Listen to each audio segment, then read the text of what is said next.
Hello and welcome, my Cobra's Riding Chinchillas. This is Intense Balloon Rounds. We get 500 delicious monkey money for beating this, and it's only 30 rounds. So that might seem super easy, but believe it or not, it's not. It's actually pretty tricky. We're going to try to give you guys a quick guide to hopefully make this a little easier for you. So the first thing we're going to do is we're going to build Gwendolyn. The next thing we're going to do is we're going to build a Wizard. The third thing we're going to do is we're going to build a Buccaneer. And the last thing we're going to do early on in the game here is we're going to build an Alchemist. Now, let's talk about targeting and positioning really quickly, because this is actually kind of important. Try to put the Gwendolyn as far as you can in the corner. Try to put the Wizard as far as you can in this corner. The Buccaneer as far as you can in this corner. And then for the Alchemist, their range just needs to be off the map just a little bit. All right. As far as targeting goes, these are all going to be important. Make sure your Alchemist is on strong. Make sure your Buccaneer is still on first. Your Wizard can be on first. Your Gwendolyn can be on first, but make sure you move the targeting of the cocktail over here just so you can be more efficient with your cocktail, basically. And what we're going to do is we're going to very, very quickly go for a Fireball Wall of Fire Wizard, and this is going to be our main popper. So let's talk about the reasoning behind all these towers and why they're all going to work for us in a delicious, delicious way. First of all, Alchemist is going to make us some money. I know it seems weird to put an Alchemist in this weird, goofy spot, but it just makes sense. And even though it's going to cause a little bit of issues in the early game, long term, it's going to be absolutely wonderful. It's going to make us so much extra money. It's going to be awesome. Buccaneer. It's got camo detection up the wazizzle if you go for the bottom path, and a decent amount of popping power for what it is. So it's kind of like taking care of a lot of our weaknesses here with our Wizard and Gwendolyn. The Wizard's just a freaking powerhouse. He's got everything but purple popping power and camo purple popping power, so yeah, just get him, man. It's going to be worth. And then Gwendolyn, obviously, again, any hero probably would work, but I like her because she will be buffing all of our other people as well, which is kind of nice. No promises on No Lives Lost, by the way. I've gotten lucky where I pop all the purples, and I've gotten unlucky where I don't pop like 3 or 4 of them, so just do your best and don't worry about the lives too much. And then, for sure, on round 5, be ready to get lead to gold here as soon as you possibly can. The first 2 leads you shouldn't get the lead to gold on, but the third lead, you should be able to get the lead to gold on, and then all future leads after that. And then, now we get some more upgrades. So next thing we're going to go for the Grape Shot on the Buccaneer. We're going to go for the Long Range and Crow's Nest, just so we have that extra camo detection on them. And we're also going to go for the Intense Magic and the Monkey Sense on our Wizard. So now we have our base setup. I just want to throw this out really quickly. This is kind of what we want. Lead to gold, Grape Shot Crow's Nest, Wall of Fire Monkey Sense. This gives us all types of popping power. The only thing we're currently weak against right now is Moab class balloons. And there's going to be a Moab coming up soon.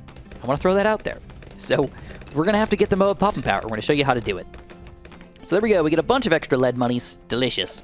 Absolutely what you want to see out of lead to gold there. He just sniped everybody and made things easy. Camo balloons.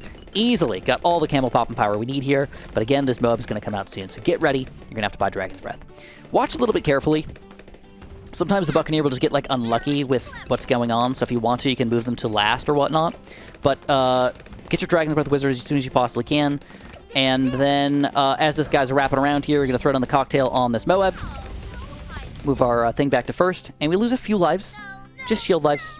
Just shield lives? Just shield lives. All of our shield lives, almost magically. But guess what? We're freaking set, guys. If you guys are enjoying the content, by the way, make sure you hook me up with a nice little creator support code. It's SJB. You can find it in the settings section. Now, we can get Hot Shot. We can buy the cannon ship. We can get the larger potions. And we can start to, believe it or not, get ready to basically, start farming. Believe it or not. I know, it seems ridiculous, but we're going to start farming soon to make us extra cash so we can end up surviving in the late game. Unfortunately, yes, reinforced Moab. Make sure you get your cocktail out. Cocktail will be important to make sure you're popping these balloons. And after we get this Monkey Pirates, he's going to do everything for us. If there's any big balloons that are going to stick through or take us down, Monkey Pirates is there and ready to go. All right, that was the hard part. Now, believe it or not, we're actually good for a while. Reinforced Moabs. Don't even need to cocktail them or anything. Just take them down and start building your farms. Personally, I'm a big fan of the marketplaces. Not because I think they're actually going to be the most efficient or the best, but they give us lives back if we lost any lives at this point, and they're going to make us a lot of extra cash. But check this out. Look at all this money we're making over here. Look at all that money. At this point, though, if you want to, you can swap from strong to last.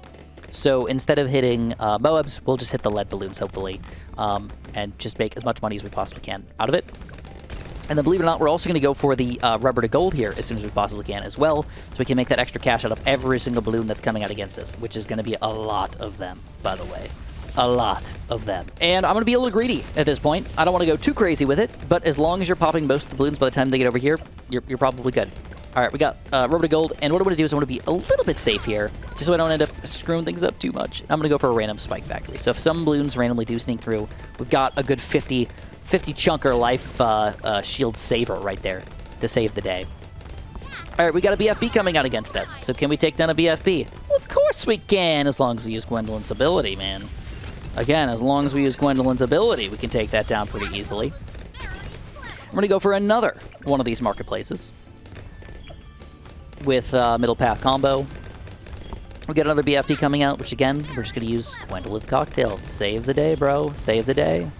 I'm not even honestly 100% sure if it's necessary, but it's better to be safe than sorry. And the last thing we're going to buy is one more marketplace. Yes, we're going to go for 3 marketplaces in the middle of everything here, which is kind of insane if you really think about it.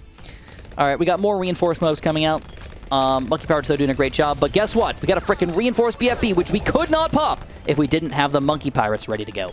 Now, at this point, we can buy whatever we desire. And I feel like a Super Monkey is probably our best option. So we're going for a Super Monkey here. We're going to go for a bottom path Super Monkey. We're going to knock them back so we slow them down a little bit. And then we want to go all the way up to a Dark Knight, believe it or not. There's a couple of BFBs on top of each other. We're going to sneak up, kill one of these guys. And I think at this point, we don't need to use any of Gwendolyn's abilities unless we absolutely want to. All right, Knockback and Ultra Vision is up. So now we have camo detection for pretty much all of our towers. You know, I think this is the only one that doesn't have camo detection, but we're pretty good on that. And Spike Factory actually needs to save the day a little bit. Randomly, some balloons try to sneak through for us, and we get the Dark Knight up, which is going to help us out so much. Now, this is where things get interesting. Believe it or not, we have pretty much everything we need as far as Moab popping power goes, but we are going to start to struggle against balloons, so we're going to fix that. We're going to fix that with the cannon. Let's go for one cannon right here. We're going to go for a top path cannon. I just want to keep the balloons on the screen, allowing other towers to pop things. So, I'm going Balloon Impact. It's kind of weird. I could go Cluster Cannon, but I like time to be on my side. So, if I ever see a big balloon, I press an ability. I don't know if it's 100% necessary to use it, but I just like to use them whenever possible. And you can see now when we have these big chunks of reinforced ceramics coming out, we've got Gwendolyn and our Dragon's Breath kind of combining together to pop them all. And that looks pretty good on my book. All right, next up, we're going to go for a Plasma Blast Dark Knight. And that's the bulk of our strategy. We've done most of the hard work. So let's get this Plasma Blast for round 22. Make sure they're on strong, by the way, so you can end up heading mostly the Moab class balloons. And we're going to start saving up for Pirate Lord, $26,000, because the Pirate Lord will insta-kill a lot of the big balloons coming out against us. And this, again, will just stun the balloons, kind of keep them in place, and we can use whatever extra money we want to on kind of like anything else that we feel like. Now, you cannot insta-kill a Oh My God, but you can insta-kill one of the BFBs out of his Oh My God, just to kind of clean up a few of the balloons so you're not too worried about them, you know? Because 3 BFBs worth of balloons is still a lot of balloons to deal with. One other thing you can do is if you're feeling feisty, you can get a village for everybody over here, and you can give them extra cam detection and jungle drums and everything, but I'm not 100% sure that that's necessary as much as just kind of like wanting it. So I'd rather just save up for a Pirate Lord, to be completely honest. It'll make me feel better about myself. And what we can do with our Pirate Lord is, believe it or not, we can sell these 3 farms to get $15,000 just like that. So we can kind of time it. All we need is $11,000 if we want to, or we can wait a little bit longer to have a little bit of extra cash from these banana farms. Alright, 5 more rounds to go. Don't forget at the end of this game, though, there is going to be a bad balloon. So make sure whatever strategy you're trying to pull off here, you have enough to take down a bad balloon. Yes, indeed. One of those things, man. A big purple behemoth of doom. Not exactly the easiest balloon to take down after 30 ridiculous rounds here, but after dealing with all these Oh My Gods and DDTs and everything, it honestly doesn't feel that insane. Just to be straight with you. It doesn't feel that insane. It feels like these are actually almost more difficult than the bad balloon itself. Alright, Cannon's still doing a pretty good job here. One more Oh My God to go. 26. And we're just about at that money level, and I think I'm just going to do it. You know, I don't feel like being aggressive or greedy. I think I just want it. So we go boom, boom, boom. and Pirate Lord. The other reason why you want to get a Pirate Lord here is because it makes you extra cash, baby. We can just slurp up that Oh My God, and we get extra cash from doing it. So it's almost like having a banana farm that pops balloons. Woohoo! All right, so what I'm going to do is I'm going to do one more Super Monkey. I don't feel like it's 100% necessary, but I like the idea of still a Rebel Monkey. Because it gives me extra pops, it's not that bad against the bad balloon, and it's going to be a decent cleanup tower here. Plus, I've already wanted the range upgrades to like make sure I was going to clean up everything easily. And that's it. We did it all. I don't know if I should use my abilities frequently or not, but I'm just going to press the button whenever I get the button upgraded. Whenever I can get it, I'm going to use it. Slurp up what we can. It seems like one Dark Knight is enough for all the DDTs that we're going to have to deal with here. Get him go. I still got him on strong, and he's still going to take them all down. And we get another reinforce. Oh my God, just gets demolished. Makes us a bunch of extra cash. And around 30, we got one bad balloon. So we've got more than enough bad popping power, and then we have insta-kills. The insta-kills are going to be the savior for us. We're going to insta-kill the DDTs, and the Oh My Gods. I don't know if we're going to be able to insta-kill them, or have to wait for a wrap around here. Looks like it's working out pretty well. While the Plasma to be safe about it. Gwendolyn ability, and bam, shazam! We take down 30 delicious rounds without too much of an issue there.